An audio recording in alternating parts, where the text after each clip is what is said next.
Hey everyone, so I've just picked up this new Bushwakka WeGo camper, and I thought because there was a bit of a lack of things online, I would do a quick walk around video of it for everyone. So this particular one is a Bushwakka WeGo ES, so it's got the ensuite edition in it. 12.6 foot camper, and yeah, overall pretty happy. So give you the walk around. So up the top here, we've got the shower tent that comes on this side of the camper, toilet, fridge slide. So the rear slide on this side, it's a little bit smaller than you'd think because it goes on the back of the fridge, but it is perfect for storing some bits and pieces. From some testing I've done, you can't fit a Ziggy anywhere in any of the compartments, Ziggy 1-burner barbecue in any of these compartments. I am going to give it a test run later on with the parents' Weber and see if that works any better. But yeah, if you've got a Ziggy 1-burner, sadly it won't fit in any of the compartments. So with this ensuite model, it looks like they've moved the jerry can holders from the rear of the camper to the front. The reason they did that was to redistribute the weights towards the front so it's less slidey in the rear, because in the end you got 2 water tanks on this and a grey water tank. Decently generous front storage compartment here, so that's one of their moon chairs and it fits fine in here, so that's good to know. As well as that, got the add-on max tracks, which finish it off nicely in my opinion. So walking around to this side, this is your front trundle compartment. So overall, again, pretty small compartment. Oddly enough, it's actually a lot longer than the slide is. I'd say that's just a crossover, pullover from the non-ensuite model. I think they just didn't shrink it. They didn't extend the slide. Sadly, again, doesn't fit a Ziggy barbecue, and I doubt that one would fit a Weber. So, moving around to the big main thing that everyone wants to see, the kitchen. So mine's a bit of a mess at the moment, some pasta went everywhere. But to give you the run through, so some nice cupboards up the top here, decently spaced, pretty deep, relatively high, so good for storage some stuff. We got these 2 compartments here. I did find if you get one of the utensil rolls, they fit really well right there. So potentially a good spot for anyone looking to organize things. All of the power on this one is all hooked back to the inverter, which is awesome, and they come with a couple of USBs and cigarette lighter points. On mine, I did manage to break the handle on the way up, so I left it up like this when I was trying to close the lid, and what it did is it basically crushed the handle and popped it off, so I'm going to have to get that replaced. Worth keeping in mind if you do it yourself. Again, another nice big compartment. These do kind of slam a little bit. They are quite heavy on that side. So this is obviously all add-on extras I've put in. So I went the gas stovetop model.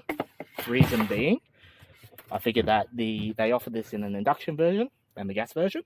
I went the gas version because I can get a portable induction stove easy enough and chuck that on top. It's very hard to retrofit the gas later. Either way, you're going to have to cut around gas because the hot water system is actually a gas one, though it does take 240 volt if you're in a caravan park. $15 chopping board from Kmart, and it fits quite nicely on top of it to give it some protection. Moving over to the sink, which I have barely used myself. I've only gone camping for 1 night in this, so this is really my first impressions. Nice little sink, cold, turns up to hot, and gives you a nice area, standard thing. It's not that big, but it's big enough to probably fit some basic plates and things in there, give them a wash up. Better than some campers I've seen in that regards. So, moving on from there, you got this little compartment here. Honestly, I don't know what to store in here yet. At the moment, it's just got some chopping boards and random stuff, but it's a good little goodie drawer. And cool. And moving on to there, the next big one, which is the fridge slide. So, fridge slide. Luckily, in the newer models, they have added this, which is a little single hand push thing. So you can pull the whole thing out with one hand. Nice and easy. Now, one thing to keep in mind with whatever you see with mine, from what I've noticed, they keep constantly changing stuff on these and adding new features based on people's feedbacks. Like the early models didn't have this, This is new because they found there wasn't enough storage, which, sorry, this will be a bit awkward. This gave you a nice upgrade, decent enough for some pots and pans in there, and then for all your cutlery and other bits can go in this one. On this particular one, they've given me an Evercool.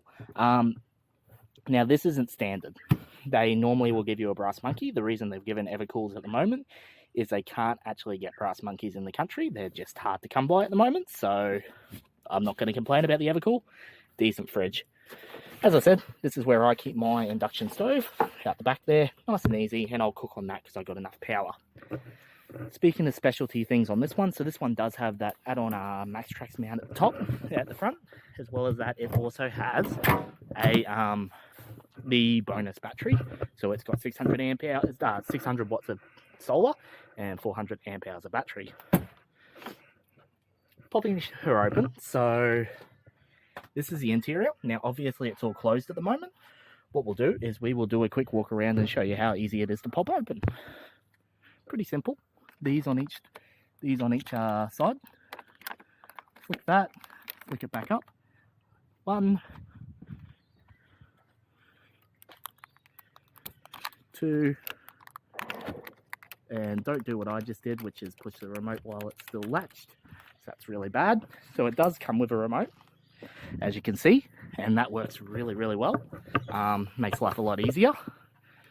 3. And the only other thing I noticed is it will kind of reach each side. Now, I won't be setting up the awning in this demo, just because I parked this way too far back in my yard, so I won't be able to fit it. But anyways, we'll chuck those bits there for now, and we'll give you a quick demo of how this goes up. So, nice and easy, raising her up nice and high. Now, while she's going up, some other feedback I've got with this, a lot of people commented that they were concerned about the drawbar. Honestly, not had any issues reversing or with nearly jackknifing the drawbar. It is, yes, it's a short drawbar, but on a smaller car, like on a wagon, like an MUX, it's fine. Anyways, so that's her almost at height. Sweet, that's her at full height. So now she's all set up, ready for us to pop in.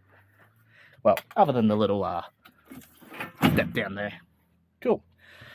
Over the right here, we've got all our switches. So I've left the dome light switch on just so that I can turn it on if I pop in here of an evening. There's also these 3, which turn on all your door switches. And then this one, which is the fun one, ambient lights.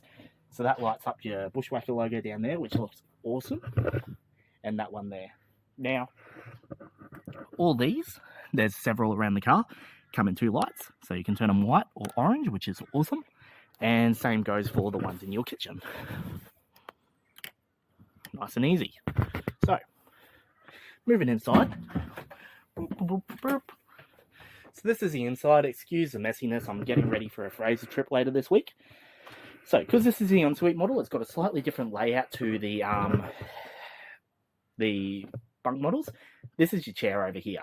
Now, one thing they've changed on this, in the early models, there was a swivel table that sat in this area here. Apparently they had a few of them break due to the poles, so they've actually gone to just a standard kind of camp table that you set up in here. Seems to work fine, takes a little bit of space, but nothing too bad. There are some nice bookshelves over here, and okay, sorry about that. So, in the normal model, there's big bunks here. In this case, they've actually changed it out to some storage shelves there, which is really convenient. One change that they've done in all the new models is it made it so this little cabinet here, you can actually access the manual turner for the arms. So hopefully that helps. Decent little drawers along here, easy enough to get into. And well, there is the main affair.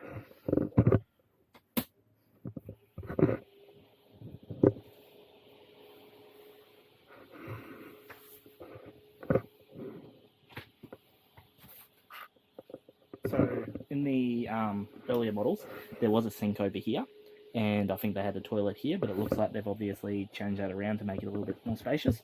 I'm a reasonably large guy, and I can walk around in here without any issues. And I'm at 1.8 meter tall. The shower will sit on that height, so that's not too bad. Walking through to here, I guess the only other one I'll show off is your little electrical cabinet. So that's got all your 12 bolt bits and pieces, depending on what you're trying to accomplish. And final one. So, although they do offer Sirocco fans as a optional extra, they've now switched to this style of fan on all of them. So, if you want one, I honestly, yeah, they come with this fan. So that's a nice positive. Works pretty well. Yeah. All the power points are the same. So you'll see cigarette lighter point, and they've got USB-C power delivery and Qualcomm charging. So that's really nice. And over here's your diesel heater, so you can turn that on to start heating up your water. But yeah, that's pretty much first looks. I'll do a bit more of a walkthrough. I'll do a bit more of a review in a couple of weeks' time when I get back from Fraser. Thank you. Hope that helps everyone.